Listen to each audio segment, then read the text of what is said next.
ఆఖరికి మా చైనాలో బౌద్ధులు ముస్లింలను ఊచకోతకు వస్తున్నారు. మొన్ననే కదా హమాస్ ఉగ్రవాదులు 14 నుంచి 15 మంది క్రిస్టియన్లను యూదులను ఎత్తుకొని పోయిండు.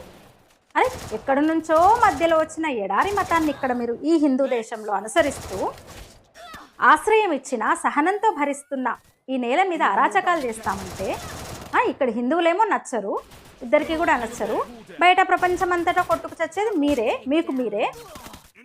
అసలు ఈ మాత్రం ప్రశాంతంగా ఉంటున్నది భారత్లో మాత్రమే. మీరందరూ కలిసి మాతో ప్రాణాలతో ప్రశాంతంగా భద్రంగా ఉంటుంది కేవలం ఈ దేశంలో మాత్రమే. వాడవాడ పాస్టర్ అజయ్ అంటవాడు మాటలు చూడండి, రెచ్చగొట్టేటి కదా. సుమోటోగా తీసుకోవాలి కదా కేసు, అసలైతే పోలీసులు సుమోటోగా తీసుకోవాలి కదా. రెచ్చగొట్టే మాటలు కదా ఇవి, మత విద్వేషాలు పెంచే మాటలు కదా ఇవి.